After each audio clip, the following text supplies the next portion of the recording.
Comme toujours, c'est avec ce même plaisir que je vous retrouve pour ce nouveau numéro de votre émission, le débrief sur Média. Merci de nous rester fidèles. En République de Guinée, après l'adoption de la Constitution à 89% de oui, la présidentielle est fixée au 28 décembre prochain par le président de la transition, le général Mamadi Doumbouya. L'opposition guinéenne, pour sa part, avait boycotté ce scrutin. 3 mois vont séparer le référendum constitutionnel de la présidentielle guinéenne. Ce dernier scrutin constitue une étape ultime du processus électoral pour un retour à l'ordre constitutionnel. Un ordre constitutionnel qui avait été rompu le 5 septembre 2021. Quels sont les enjeux de ce retour à l'ordre constitutionnel en République de Guinée? Quelle place pour la réconciliation entre pouvoir, société civile et opposition guinéenne? Le développement en première partie d'émission. Et puis en seconde partie du débrief, nous irons en Centrafrique où le président Faustin Archange Touadéra a déposé sa candidature pour la présidentielle du 28 décembre prochain. L'autorité nationale des élections a ouvert officiellement le 2 octobre dernier la période de dépôt des candidatures pour les élections générales. Un scrutin pour la coalition de l'opposition centrafricaine compte suspendre un scrutin en tout cas auquel la coalition de l'opposition centrafricaine compte suspendre sa participation et appelle à un dialogue pour remédier en tout cas à certaines irrégularités dont elle parle. Mais pour ce qui est de ce dialogue politique, pouvoir et opposition n'arrivent toujours pas à s'accorder sur les termes de référence. Quelle issue au dialogue politique en Centrafrique pour une présidentielle apaisée en décembre prochain? Quels enjeux des élections générales en Centrafrique? Le développement en seconde partie du débrief. Sur ce plateau, pour en parler avec nos invités, M. Moussa Gueye, vous êtes consultant, également membre de l'OCDEA, l'Observatoire pour le suivi des indicateurs économiques en Afrique, où vous êtes le chargé de la formation. Merci d'avoir une nouvelle fois répondu à notre invitation. Merci Darda, un plaisir d'être ici. Plaisir partagé, Moussa, également. En face de vous, vous avez M. Joël Nathan Ombago, analyste politique. Merci également, Joël, pour cette disponibilité. Aussi un plaisir de partager ce plateau. Merci, Daouda. C'est toujours un plaisir d'être ici. Et je reviens à Moussa. Quelle lecture est-ce que vous faites, Moussa, aujourd'hui de ce référendum constitutionnel qui s'est tenu en Guinée et a consacré une victoire du oui à hauteur de 89%, plus de 89%? Oui, le référendum s'est tenu le 21 septembre, c'est bien cela. Tout à fait. Moi, j'ai un petit souci. Je pense qu'il y a une petite contradiction à mon niveau entre le fait que l'opposition est boycottée et le taux de participation. On peut estimer que si l'opposition boycotte avec ses militants et tout, ça devait faire baisser le taux de participation. Mais est-ce qu'un appel au boycott également des leaders de l'opposition appelle forcément également à un suivi par les militants aussi? Pas forcément tout. Il y a ça aussi. C'est vrai qu'il y a cet aspect-là. Les militants ne sont pas forcés de suivre parce que on a un taux de participation de 86%. Tout à fait. Ce qui veut dire que quelque part, il y a une bonne représentation des populations guinéennes et qui, si on a un oui à 89%, c'est que globalement, en tout cas techniquement, il y a de la légitimité dans ce référendum-là. Ça veut dire que le président Doumbouya peut représenter un certain espoir, malgré les contestations, parce qu'aussi on a vu, il ne faut pas le nier, que beaucoup de partis ont été dissous et il y a même eu des partis suspendus, ce qui fait que je pense qu'il y a Dalain Diallo qui s'exprimait dans ce sens-là dans France. Mais la suspension pour de ces partis-là, c'était à la suite d'une décision qui avait été prise par le ministre aujourd'hui, en charge de l'aménagement du territoire et de la décentralisation, qui avait demandé aux partis de se conformer à la loi même qui est en vigueur concernant la constitution des partis politiques, à savoir aujourd'hui la traçabilité de leurs finances, la question de leur assemblée générale et tout. Donc c'était plutôt des partis qui ne s'étaient pas conformés à cela, qui ont eu à être victimes de cette suspension. Donc ce qui fait que l'opposition en tout cas n'est pas très représentée. Et aujourd'hui, la Constitution a été donc modifiée, promulguée le 26 septembre. Et tout semble dire que c'est taillé à la mesure du général Mamadi Doumbouya. Et j'aimerais vous interpeller sur un point que vous avez développé tout à l'heure. Vous parliez de l'adhésion aujourd'hui des populations guinéennes à cette nouvelle constitution. Selon vous aujourd'hui, ce taux de participation, est-ce que ça justifie aujourd'hui une adhésion de ces Guinéens au oui pour une nouvelle constitution, ou bien est-ce que ce n'est pas aussi parce que les Guinéens veulent aujourd'hui aller le plus rapidement vers ce retour à l'ordre constitutionnel, puisque le référendum constitue une étape importante également vers ce retour à l'ordre constitutionnel? C'est un outil important pour le retour à l'ordre constitutionnel, et on sent qu'il y a une volonté exprimée des populations de vouloir retourner à cet ordre constitutionnel-là. Et le référendum est le meilleur moyen pour une population de s'exprimer. Donc c'est une bonne chose qu'il faut saluer. Il faudrait peut-être au niveau de l'opposition s'organiser un peu plus, parce que contester c'est bien, mais lorsque la population ne semble pas vous suivre aussi, ça peut être compliqué de faire entendre votre voix. Et je reviendrai tout à l'heure avec vous sur cette opposition guinéenne pour voir davantage ce qu'il en est. Et vous concernant également, le pays aujourd'hui, Nathan, fait face depuis septembre 2021, Moussa l'a rappelé tout à l'heure, à une transition dirigée par le général Mamadi Doumbouya. Aujourd'hui de 2021 à 2025, où aujourd'hui des points ou bien des étapes sont en train d'être dépassées pour ce retour-là. Quel bilan est-ce que vous tirez aujourd'hui de cette transition dirigée par le général Doumbouya? Alors, déjà, merci pour la question. Mais depuis le commencement de la transition, on va dire, la première chose importante à noter, c'est l'espoir de la population. Parce que à chaque fois qu'il y a un changement, il y a une transition qui s'entame, les populations émettent de l'espoir. Les populations attendent de voir un changement, une rupture, parfois avec l'ancien système, avec les anciennes méthodes, pour le commencement de quelque chose de nouveau qui mette en bien les populations, qui mette à l'aise les populations. Et les questions que l'on se pose, c'est qu'aujourd'hui, on est arrivé au référendum, entre le début de la transition du référendum, qui est un pont pour le retour à l'ordre constitutionnel. Est-ce qu'aujourd'hui, c'est des questions qu'on peut se poser, est-ce qu'aujourd'hui les populations guinéennes retrouvent ce regain d'espoir dans la gestion même de la cité, de la vie politique? Ça, c'est la première question. La deuxième question, et peut-être que le référendum va répondre à cette question qu'on vient de poser. S'il y a eu autant de participation, c'est peut-être que les Guinéens se sont retrouvés pendant cette période de transition, se sont dit oui, on peut donner une chance à ce système-là, on peut donner une chance au général et son équipe, et on peut faire confiance. C'est sûr qu'ils ont lu, les populations ont lu, et ils ont compris que, bon, essayons cette voie-là. Et donc, si les populations réagissent, on peut dire que jusque-là, les populations se sont retrouvées dans la manière de faire du général. Et cette opposition dont on parle depuis tout à l'heure avait appelé au boycott de cette élection ou bien de ce référendum constitutionnel. Quelle lecture est-ce que vous faites aujourd'hui de cette attitude de l'opposition guinéenne? Alors, cette opposition guinéenne s'inscrit dans la logique un peu de l'opposition africaine. Une opposition qui rejette systématiquement tout ce qui vient de pouvoir. On a l'impression que c'est devenu un système, une opposition systématique. Le problème avec cette opposition, c'est que c'est une opposition qui, après, quand on observe de très près, n'est plus toujours logique. Elle n'est plus toujours assise sur les faits. C'est souvent, on rejette la personne, on rejette le système, on rejette ce qui n'est pas nous. Et donc, c'est une opposition systématique. Mais on va se poser des questions. Cette opposition qui appelle au boycott, dans quel but? Est-ce qu'elle a pris le temps d'expliquer les raisons de cet appel au boycott? Est-ce que les raisons sont intrinsèquement liées à la Constitution elle-même? Est-ce que c'est intrinsèquement lié à la gestion de l'État par le général? Est-ce que c'est lié au fait qu'ils ne se retrouvent pas?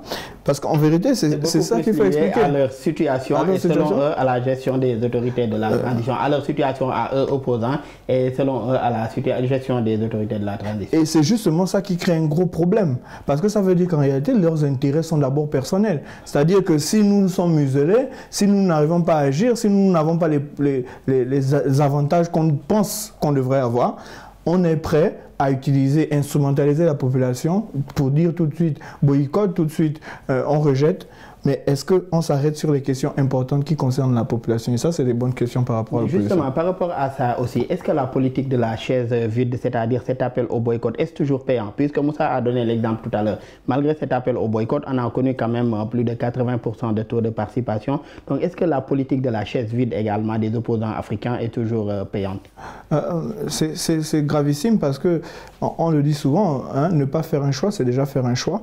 Et donc, se taire au moment où il faut parler, c'est quelque chose de très grave, parce que qui ne dit mot consent. Donc, au lieu de faire cette politique-là, chaise vide, moi, j'aurais opté et dire à l'opposition, mais militez, battez-vous pour le non, justifiez pourquoi le non, et engager vos sympathisants, vos militants pour dire non. Au lieu de créer ce boycott-là, parce que ça, c'est un boycott institutionnel. Ça il ne concerne plus donc le pouvoir en place, mais c'est un boycott à l'État et à la nation. Et on reste avec cette opposition, Moussa, dont on parlait tout à l'heure. C'est le Dalein Diallo, Sidya Touré et tous les autres opposants guinéens. Aujourd'hui, au lieu de mener, en tout cas, ce combat-là de façon séparée, chacun au sein de sa formation politique, est-ce que également se mettre ensemble, travailler ensemble aujourd'hui, pas aujourd'hui comme une seule entité, mais en tout cas au sein d'une coalition de l'opposition, est-ce que cela ne pourrait pas donner plus d'impact aujourd'hui à ces revendications ou bien à ce combat de l'opposition guinéenne? Oui, c'est en prolongation de ce que Nathan a dit sur la capacité de l'opposition à mobiliser. Diviser, c'est sûr que l'opposition se fragilise, surtout quand vous avez en face quelqu'un qui est prêt à tout pour apparemment continuer son dessein de rester au pouvoir. Même si quelque part ils cherchent de la légitimité, mais séparés, ils sont affaiblis. Et si moi, en tant que Guinéen, je me dis que l'opposition qui semble porter ma voix n'arrive même pas à s'entendre entre eux, c'est un problème. C'est un problème. Je pense que ça peut expliquer le fait de la forte mobilisation pour aller à ce référendum-là et faire gagner le oui. Et sur ce point-là, comment arriver à rapprocher, selon vous, les positions entre opposition, pouvoir et même société civile guinéenne? Je pense qu'il leur manque un projet de société. Il faudrait, quand on est opposant, on a de fortes chances entre nous, si on était opposants tous les trois, on a de fortes chances d'avoir les mêmes inclinations, les mêmes projets. Il faut s'asseoir, construire un projet de société viable. Je pense que les solutions existent depuis que la Guinée est là. Les populations ont vu que beaucoup de solutions n'ont pas marché. Aujourd'hui, pour moi, ce n'est pas très compliqué de proposer un projet de société qui parle réellement aux Guinéens. Et d'oublier les individualités, les querelles de position, pour une fois, et de démontrer que l'intérêt est vraiment porté sur l'intérêt de la nation. Le premier défi donc au niveau de l'opposition, c'est ça. Le projet de société. C'est d'avoir un projet de société qui parle aux Guinéens et de se rassembler autour de ce projet de société-là, co-construit, et de le proposer aux Guinéens. Et sur ce plan-là, après ce projet de société-là, vous parlez de l'opposition, mais comment arriver à rapprocher aujourd'hui ces partis-là, opposition, pouvoir et société civile, pour l'intérêt également de la Guinée, rapprocher ces différentes parties? Il faut accepter d'aller au dialogue. Il faut accepter d'aller au dialogue. On a l'Union européenne, on a beaucoup de partenaires de la CEDEAO qui est prêt à aider dans ce sens-là. Il faut, comme vous le dites depuis tout à l'heure, la politique de la chaise vide n'a jamais porté. Ici, on a vu au Sénégal, à un moment donné, le PS avait fait cela au niveau de l'Assemblée nationale et ça avait profité à Maître Wade pour dérouler ses intentions. En Guinée, ça va être la même chose.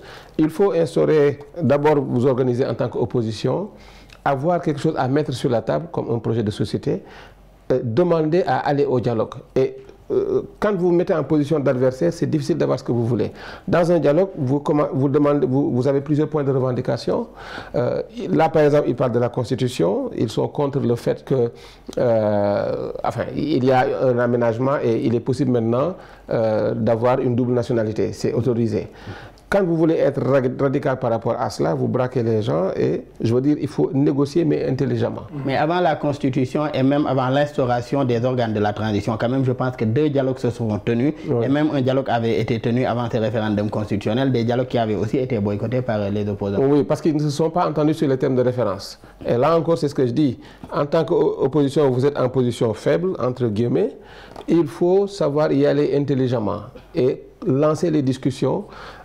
Pas besoin, il n'est pas forcé d'avoir tout de suite une solution, mais créer ce dialogue-là, ce canal de communication-là, et puis continuer à négocier. Et à un moment donné, parce que aussi Doumbia, ça ne l'arrangerait pas que la communauté internationale braque, parce qu'il a un souci, il a un enjeu de légitimité. Il a besoin de cette légitimité-là, et cette légitimité-là, ça va être dans sa capacité à avoir un rassemblement national, à avoir un couloir de dialogue, à mettre en place des instruments. Il a commencé avec le référendum, c'est un bon signal. Et il a besoin d'avoir ces certitudes-là pour pouvoir gouverner en paix, parce que sinon, l'autre enjeu, ça va être la stabilité. Et justement, par rapport à cette stabilité-là, Nathan, selon vous, comment davantage les rapprocher, ces différentes parties-là aujourd'hui qui constituent la scène politique guinéenne? Je vais aller dans le même ordre d'idée que le coach tout à l'heure. Il y a un problème, c'est le problème des intérêts. Ça veut dire que pour les trois partis, que ce soit la société civile, que ce soit l'opposition, que ce soit le pouvoir en place, la junte, c'est l'intérêt majeur de l'État d'abord. Ça veut dire que si on pense à la nation, on pense aux populations, tout de suite, on a un intérêt en commun. Mais si on pense opposition, et ça c'est le problème qu'on a avec l'opposition, et parfois j'inclus la société civile parce qu'on a remarqué qu'en Afrique, la société civile s'érige souvent en opposition, ce qui n'est pas son rôle. Donc, si on a cet intérêt commun, la population, le bien-être des populations, quels sont les besoins des Guinéens? C'est la première question qu'on se pose. Aujourd'hui, quels sont les besoins des Guinéens? Les Guinéens ont besoin de quoi? Un retour à l'ordre constitutionnel. C'est ce que nous sommes en train de faire avec le référendum. Ensuite, avoir des pouvoirs forts, des institutions fortes. Le président a instauré la création du Sénat. Ça veut dire que même là-bas, l'opposition peut s'exprimer au Sénat. Ça veut dire que si l'opposition réfléchit et pense, comme il a dit, un projet de société qu'on met sur la table, on emmène des militants, l'opposition peut se faire entendre. Excusez-moi de prendre ce cas d'école encore. On a le cas du Sénégal. Quand le PASTEF était en opposition, ils ont fait quoi? Ils ont proposé autre chose. Et ils ont parlé aux populations. Ils n'avaient pas forcément les médias, ils n'avaient pas forcément tout, mais ils ont parlé au cœur des populations. Et la preuve, par rapport au dossier judiciaire, puisque beaucoup d'opposants africains en tout cas se plaignent d'avoir des dossiers judiciaires en cours, par rapport au dossier judiciaire qu'avait le principal leader de l'opposition à l'époque, ou bien le leader du PASTEF, à savoir Ousmane Sonko, il n'a pas pour autant en tout cas choisi, si ce n'est pas moi, c'est le néant.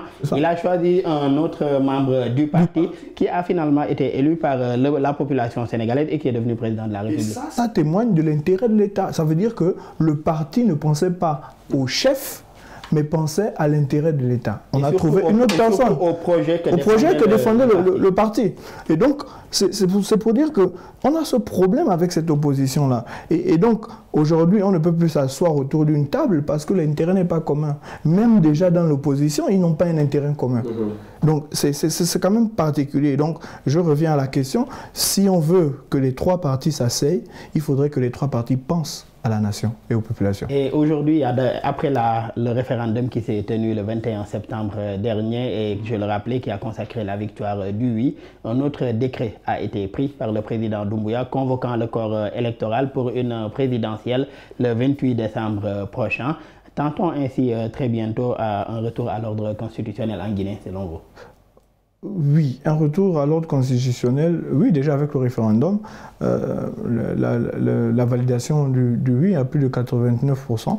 Donc, on va dire que cette élection qui va être mise en place va justifier deux choses.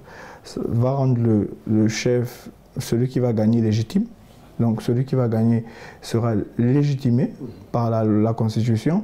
Et ensuite, va affirmer son pouvoir et sa capacité à militer. J'ai vu dans la nouvelle constitution qu'ils ont autorisé les membres de la junte à se présenter. Ils ont aussi autorisé les candidatures indépendantes.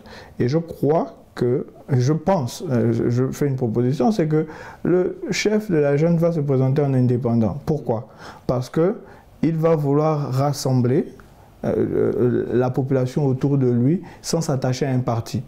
Et sa popularité peut permettre à ce qui se fasse. On l'a vu au Gabon, ça a marché. Et je voulais donner l'exemple de ce cas d'école-là au Gabon. Voilà, donc ça a marché et donc ça affirme la position du chef de l'État.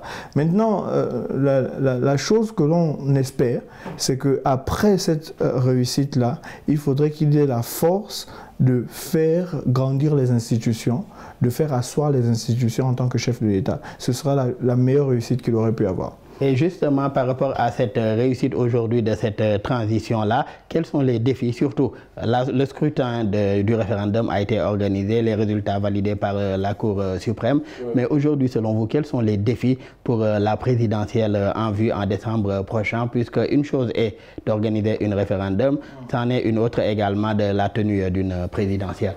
Oui, ce serait de donner des garanties de transparence, d'organisation déjà dans le choix de donc l'organe qui va organiser les élections. Pour moi, il n'y a aucun mal à vouloir prendre un indépendant, un technocrate et lui confier l'organisation des élections. C'est déjà un signal fort. Donc ça donne des garanties de transparence.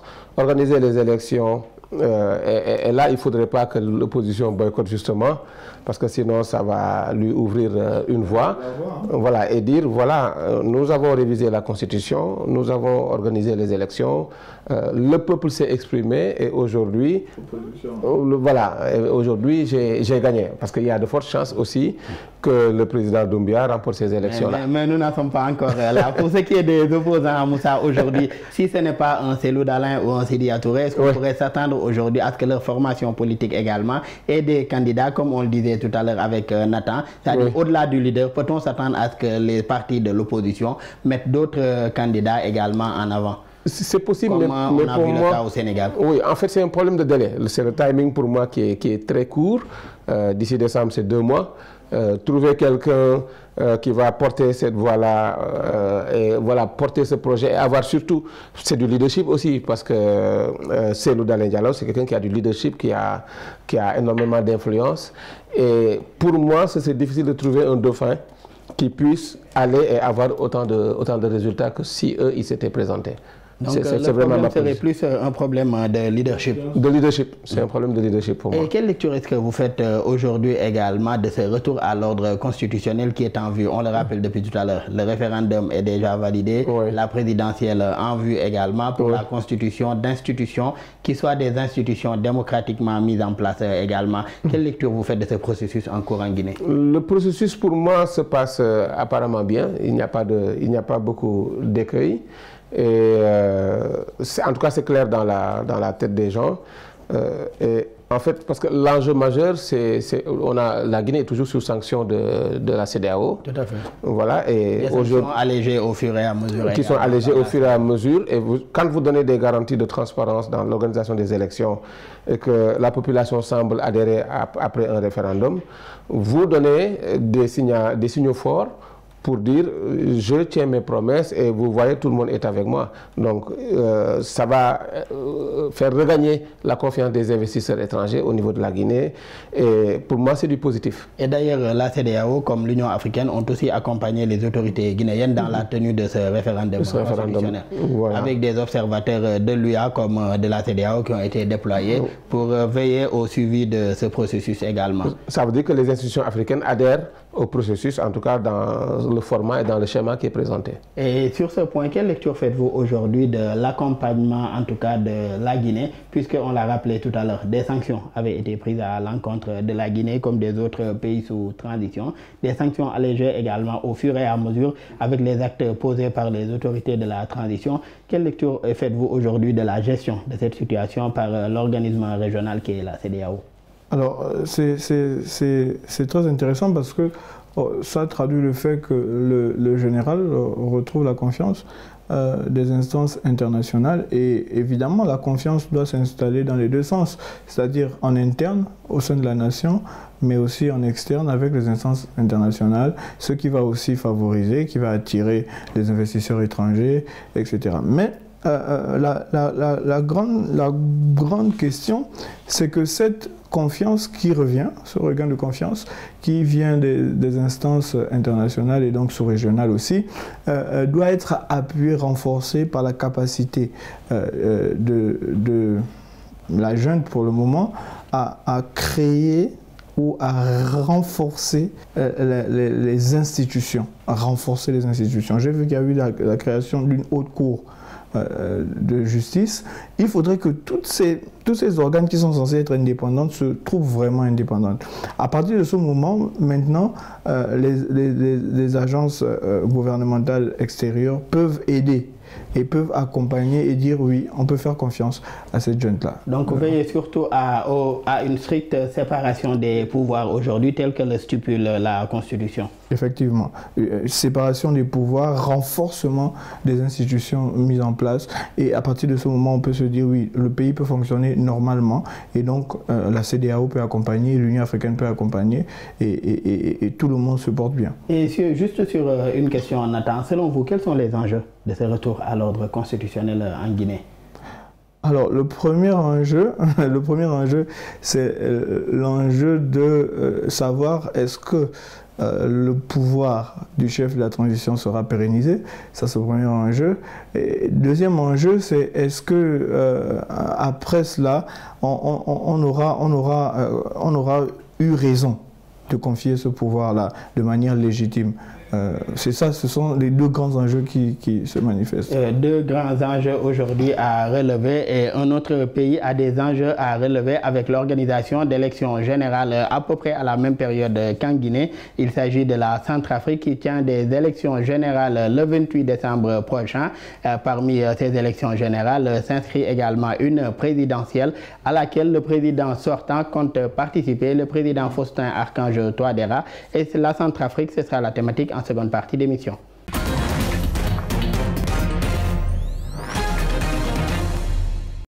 De retour pour la seconde partie de votre émission Le Débrief. Nathan, vous concernant, quelle lecture est-ce que vous faites de la situation politique actuelle en Centrafrique? Alors, la situation politique actuelle est particulière parce qu'on a l'impression, enfin, c'est pas l'impression, nous sommes dans une reconstruction, hein, avec d'ailleurs l'instauration de ce dialogue national qui arrive. Et cette reconstitution-là demande tous les fils du pays parce que la Centrafrique a quand même assez souffert, hein, de sa situation politique qui a entraîné beaucoup d'instabilité et beaucoup de situations déplorables. Sa situation sécuritaire avec la guerre civile. Voilà, avec la guerre civile. Donc, je pense que la population a besoin de souffler et d'avoir espoir en ce nouveau système politique qui veut naître. Et donc, c'est ce regain d'espoir que moi j'ai et que je partage avec la population centrafricaine. Et par rapport à ce regain d'espoir aussi, depuis la révision constitutionnelle centrafricaine ayant autorisé au président de briguer un nouveau mandat, la situation politique est tendue dans le pays, surtout entre pouvoir et opposition. Que pensez-vous aujourd'hui de ces rapports entre l'opposition centrafricaine et le président Touadéra? Alors moi je pense que le président n'a pas forcément été très sage de vouloir se représenter à nouveau et de cette manière forcer la main et de tendre une situation qui était déjà assez tendue, l'amplifier.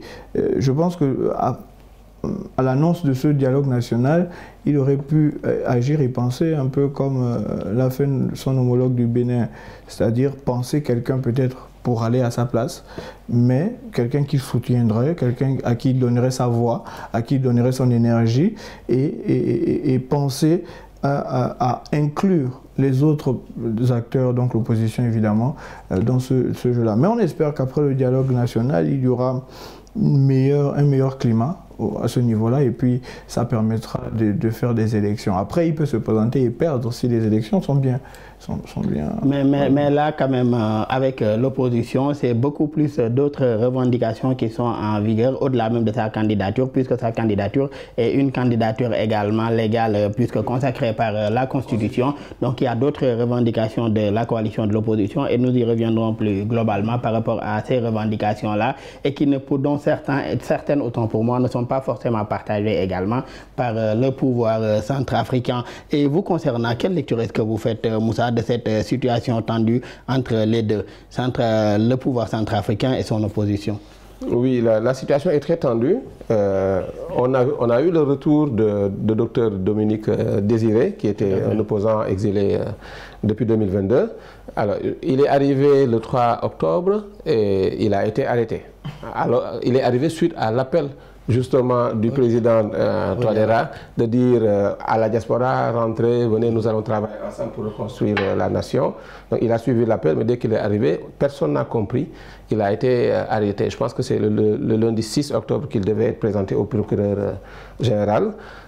Ce type d'action-là ne rassure pas, surtout dans ce climat où on doit aller à un dialogue, un des opposants les plus... Parce que c'est un constitutionnaliste et il a toujours justement revendiqué ce tripatouillage, enfin il a parlé de tripatouillage, et qui a accordé un troisième mandat au président actuel. Donc, lorsque vous enchaînez un opposant, c'est difficile d'aller avec l'opposition au dialogue. C'est assez contradictoire. On espère peut-être que la situation va s'arranger pour le docteur Désiré et aller enfin à ce dialogue-là. Mais il y a encore toujours l'écueil des termes de référence. Ils ne sont toujours pas d'accord et il faudrait stabiliser un minimum de points à discuter pour aller vers ce dialogue-là. Et on reste sur ce point-là, les termes de référence de ce dialogue. Le BRDC, à savoir la coalition de l'opposition démocratique centrafricaine, conditionne sa participation aux élections générales du 28 décembre prochain à un dialogue inclusif. Et parmi leurs exigences, il y a des réformes substantielles de l'ANE, qui est l'agence en charge de l'organisation des élections, la révision également de certaines dispositions de la Constitution, des dispositions qu'ils jugent discriminatoires, ainsi que également l'ouverture aujourd'hui à un véritable dialogue. Ils disent qu'ils veulent l'ouverture à un véritable dialogue politique et que ces élections également soient supervisées par une autorité qui soit beaucoup plus neutre que l'ANE, l'Agence nationale des élections. Mais certains de ces points ne sont pas partagés par le parti au pouvoir. Est-ce que cela ne risque pas aussi de constituer un blocage pour aujourd'hui un dialogue sincère et inclusif? Oui, c'est un blocage. C'est un blocage. Je pense que dans une négociation, il faut un peu de lâcher prise. Il faut qu'il y ait des concessions également. Il faut qu'il y ait des concessions. Et on a parlé des défis sécuritaires. Aujourd'hui, le président a besoin de, si jamais il gagne, en tout cas tout président qui gagne, souhaiterait avoir un pays hérité d'un pays stable. Et bon, on a Wagner qui est présent, c'est vrai, mais on a toujours les groupes armés qui menacent au niveau des frontières. Et donc, il faudrait penser, comme le disait tout à l'heure Nathan, à une cohésion nationale. Et ce dialogue-là est un bon prétexte. Donnons les garanties et puis que le meilleur gagne. Et le groupe paramilitaire Wagner qui est remplacé en tout cas en Afrique également par un autre groupe appelé Africa Corp. Puisque maintenant on parle beaucoup plus d'Africa Corp que de Wagner et Africa Corp également. À la différence est directement rattaché au service aujourd'hui des affaires étrangères de la Russie. Oui, et justement l'opposition accuse ce groupe paramilitaire-là d'avoir signé un contrat qui va au-delà de 2025 avec le président Touadéra. Donc vous voyez qu'il y a un climat de suspicion qui n'arrange pas du tout le dialogue.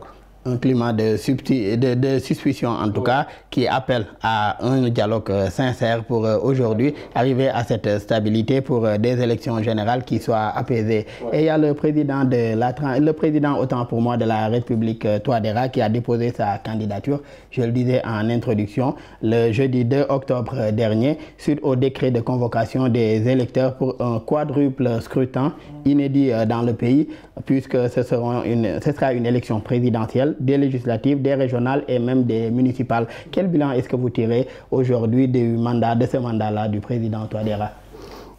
Alors la grande question que l'on se pose, c'est un enjeu majeur comme celui-là, parce que quand même 4 élections en simultané, l'enjeu est majeur. Et l'enjeu est majeur au point où il ne va pas que de la légitimité du chef de l'État, il en va aussi de la légitimité même de l'opposition. C'est-à-dire qu'on vous donne l'occasion d'aller en campagne, de battre campagne et de gagner. Ça veut dire que si vous ne gagnez pas les présidentielles, vous pouvez gagner aux législatives, vous pouvez gagner au municipal. Et donc, moi je pense que ce sont des défis à relever. C'est-à-dire que, surtout pour l'opposition, oui, on a des difficultés, oui. Et même pour ce qui est des institutions qui seront issues de ces élections-là. Et même des institutions. Et je pense que l'autre grand défi, c'est d'emmener les populations. C'est la participation, le taux de participation. Est-ce que après le dialogue national, il y aura cette, comment ça s'appelle, cette mobilité des populations par rapport aux élections, l'engouement? qu'est-ce que le dialogue, et je pense que le résultat du dialogue national va entraîner soit l'engouement des populations, soit le rejet peut-être systématique des élections. Et par rapport à ce dialogue, que pensez-vous de ces exigences-là aujourd'hui ou de ces conditions posées par les opposants centrafricains pour leur participation à ce scrutin, puisqu'ils menacent de boycotter les élections générales de décembre, si en tout cas ces exigences-là ne sont pas prises en compte? Alors je pense que c'est une erreur monumentale, encore une fois. Erreur monumentale parce que si vous ne participez pas, vous ne pouvez pas prétendre réussir quoi que ce soit. Parce que qu'ils participent, qu'ils ne participent pas, si la Constitution a acté et que les instances nationales et internationales ont acté, les élections se feront, avec ou sans eux. Donc, au lieu de boycotter, il faudrait venir, comme je dis toujours, il faudrait venir se battre campagne, proposer un projet, parce que c'est important. Le projet que vous proposez, est-ce que vous avez un projet peut-être commun pour l'opposition qui parle? Parce que quand on n'a pas de projet, on est obligé d'attaquer les institutions, on est obligé d'attaquer les individus, parce qu'on n'a pas de projet à proposer sur la table. Mais si on a un projet, on présente aux populations. Je crois que les populations centrafricaines sont assez intelligentes pour choisir un projet qui leur est favorable à quelque chose qui les avantage. Et par rapport à la situation en Centrafrique, par exemple, l'opposition, on l'a vu, elle est réunie au sein d'une coalition de l'opposition. Aujourd'hui, toute une coalition de l'opposition qui boycotte des élections générales assez inédites également pour le pays. Est-ce que cela ne risque pas aussi de remettre en partie en cause la crédibilité des institutions qui seront issues de ces élections également? La crédibilité des institutions, je ne pense pas, dans la mesure où l'opposition a sa voix. Après, l'opposition a sa voix, et c'est vrai que c'est une coalition d'opposition, mais cela ne remet pas systématiquement en cause la crédibilité des institutions, parce que l'opposition peut ne pas trouver son compte, mais la population trouver son compte. L'opposition peut ne pas trouver son compte, mais les institutions trouver leur compte. Donc, il ne faudrait pas forcément se dire que comme l'opposition a rejeté, c'est comme aussi l'opposition peut faire des compromis et venir et participer. Donc, c'est assez ambivalent, mais qu'à cela ne tienne, le plus important, c'est que les élections soient faites dans un climat de confiance et surtout où la population a un véritable choix. Et selon vous, Moussa, quelles sont les chances du président sortant, le président Touadéra, pour ces élections générales, plus particulièrement la présidentielle? Les chances sont assez bonnes pour lui. On a une opposition regroupée dans une coalition et qui n'arrive toujours pas à y aller de manière intelligente, encore une fois. C'est pas il ne faut pas se braquer pour moi. Il faut, comme il l'a dit, avoir une proposition forte et aussi faire des allégations, voilà, faire des concessions. Il se pourrait, il ne faut pas exclure le fait qu'au niveau de l'opposition, les moins radicaux pourraient accepter, parce qu'il n'y a pas un contrat absolu entre d'aller au dialogue. Et en ce moment-là, le président aurait les coups de franche pour pouvoir faire un gouvernement d'union nationale avec une minorité, c'est vrai, certes, d'opposition, mais il dirait, voilà, j'ai toutes les garanties, je peux gouverner en paix. L'opposition radicale ne parle pas aux populations, je travaille avec ceux qui veulent bien travailler avec moi. C'est une hypothèse à ne pas exclure. Tout à fait. Une hypothèse à ne pas exclure. Et quelle issue aussi à ce dialogue politique lancé par le président centrafricain aujourd'hui pour arriver à un apaisement avant la présidentielle? Vous, quelle issue est-ce que vous donnez à ce dialogue politique-là? Alors, ça peut être un dialogue, on va dire, j'ai envie de dire réglementé, une entente entre, c'est toujours une entente, un dialogue. On va s'entendre sur quelques points. Malheureusement, l'expérience a montré que c'est toujours au niveau de l'intérêt des dialogueurs, entre guillemets, et souvent la population est laissée en rade. Et ça risque de créer de l'instabilité après, même si le président gagne. Il y a toujours une frange de la population qui n'est pas dans ces dispositions. Mais est-ce qu'il ne faudrait pas aussi pour cette opposition centrafricaine-là faire également des concessions pour arriver, en tout cas bien entendu, à ce qu'il y ait entente entre les deux parties, puisque le pouvoir s'est dit disposé à dialoguer avec son opposition? Exactement. Il faudrait faire des concessions parce que ce n'est pas tous les pouvoirs qui acceptent les dialogues. Et aujourd'hui, le président a besoin d'hériter d'un pays apaisé. Donc pour moi, l'opposition devrait être un peu plus intelligente, faire des concessions et aller au dialogue.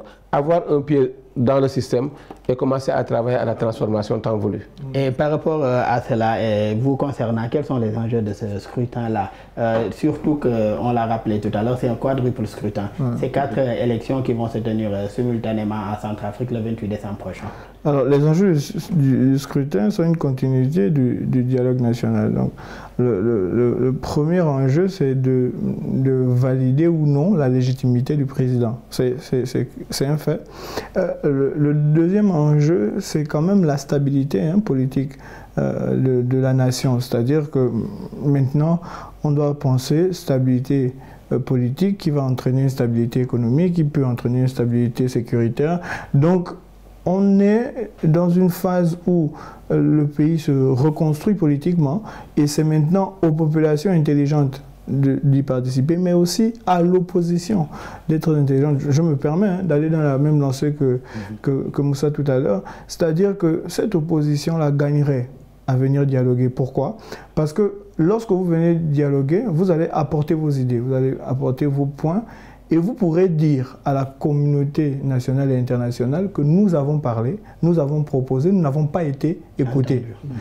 Et ça, c'est un fait. La deuxième chose, et ce serait peut-être la plus grande possibilité, c'est qu'après le dialogue, vous ayez maintenant une possibilité d'accès au système de gouvernance. Le président peut se dire, bon, je suis obligé de ramollir la main pour permettre à certains d'entrer soit à l'Assemblée, soit dans le gouvernement de l'Union nationale, donner des postes.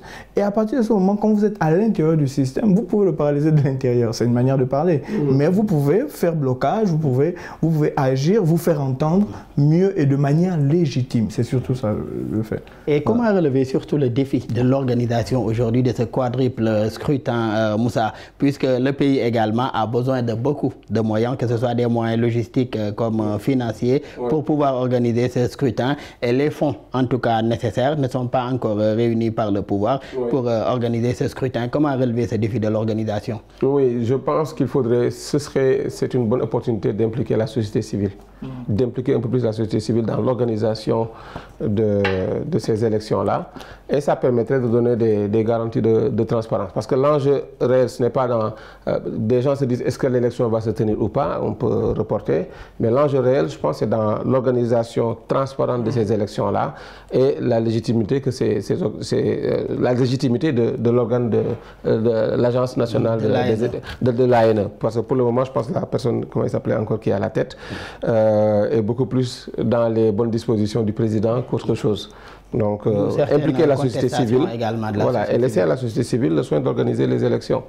Et laisser à la société civile le soin d'organiser les élections, mais au vu du dialogue, en tout cas engagé, entre pouvoir et opposition, pensez-vous qu'on soit dans les délais pour que ce scrutin puisse se tenir aujourd'hui à moins de 3 mois également? C'est pas du tout évident. C'est pas du tout évident. On a le problème des termes de référence.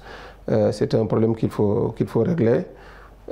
Si l'élection doit se tenir le 28 décembre, et surtout c'est des élections générales, en termes de logistique, ça demande, il y a un enjeu logistique et financier, ça peut être très compliqué. J'ai peur que l'organisation du dialogue en pâtisse, en tout cas dans le côté, sur la partie organisation technique du dialogue, même si ils ont donné des garanties que ça va bien se passer.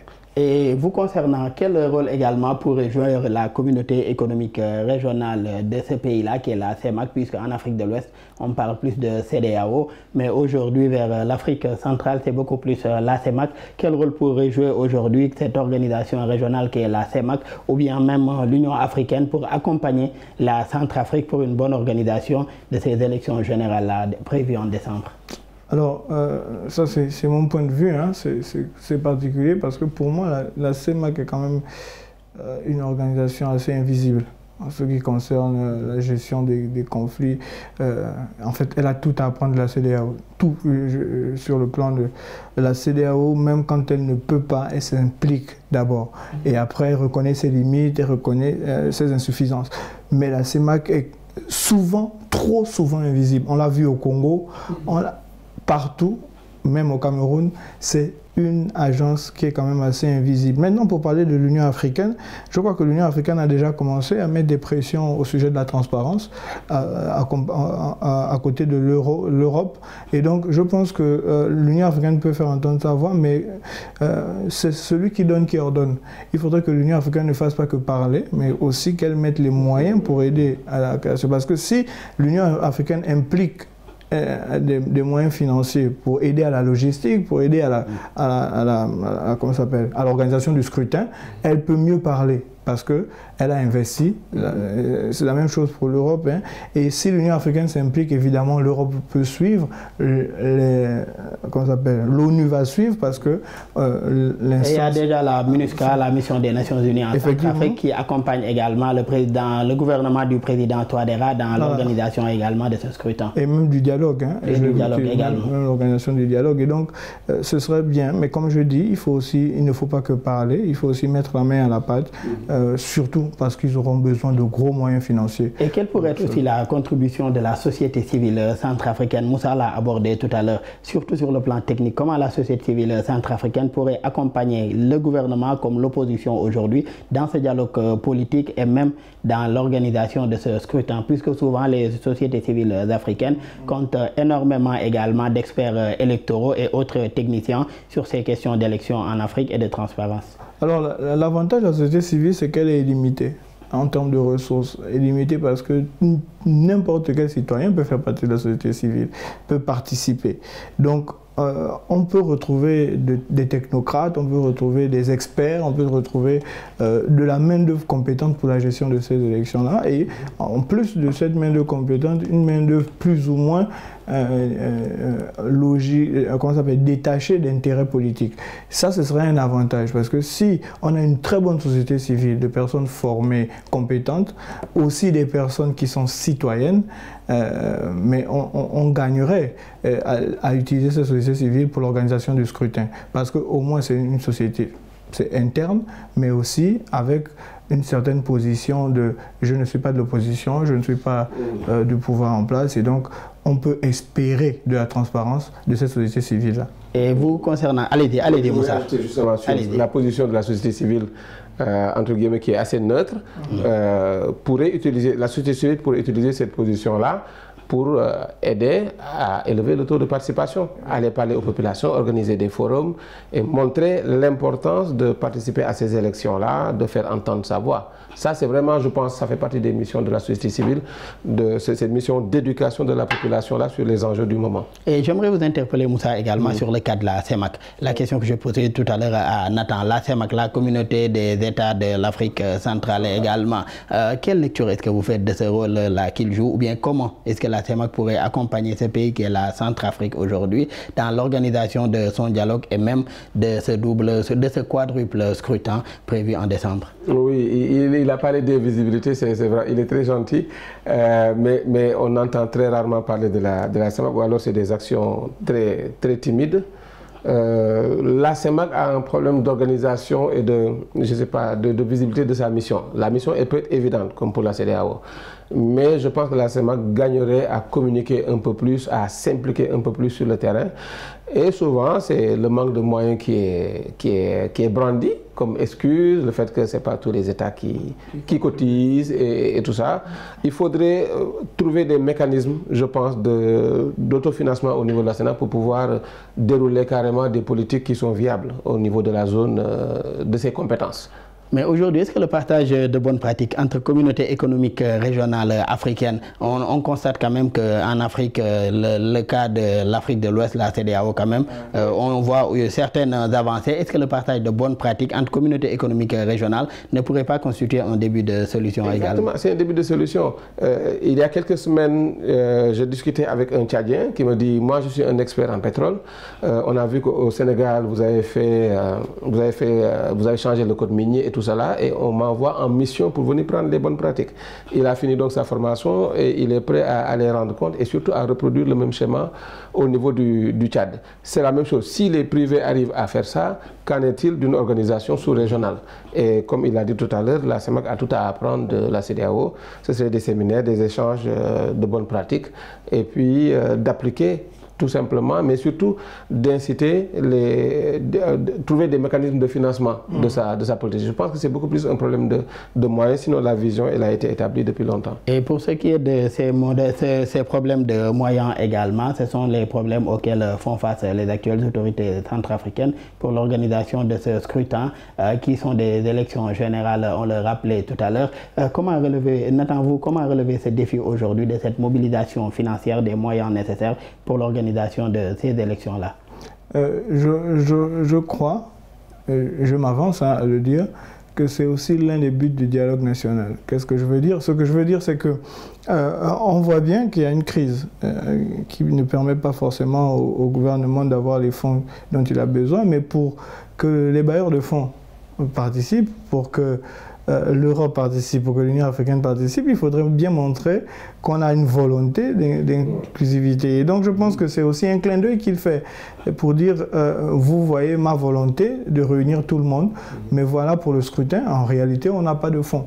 Et donc je pense que le dialogue national, c'est déjà une première méthode pour convaincre les bailleurs de fonds de participer. Et nous espérons que ça marche pour eux, parce que si ils ne sont pas accompagnés, le scrutin risque d'être vraiment biaisé, et tant dans l'organisation et tant dans la pratique.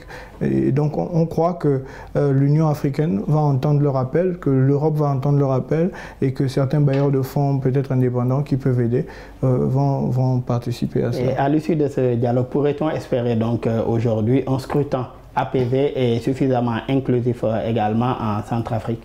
Scrutin apaisé, difficile quand même avec la situation sécuritaire du pays, ce serait quand même difficile, mais politiquement, si on peut apaiser déjà le climat politique, ce serait déjà une grande avancée. Après, comme je disais, la stabilité politique va entraîner une stabilité économique qui pourra entraîner une stabilité sécuritaire, ou sur le plan sécuritaire, parce que j'ai vu que dans le dialogue, ils ont même invité certains groupes rebelles pour participer au dialogue. C'est quand même quelque chose de louable, hein, parce qu'il faut entendre ce qu'ils revendiquent, il faut entendre le pourquoi et puis discuter avec eux pour voir. Donc on espère qu'au sorti de cela, la sécurité politique, la stabilité politique entraîne le reste. Autant de défis à relever en tout cas pour la tenue d'un dialogue politique inclusif et également d'un scrutin inclusif également, apaisé et transparent en Centrafrique à l'issue des élections générales. Pour ce qui est plutôt des élections générales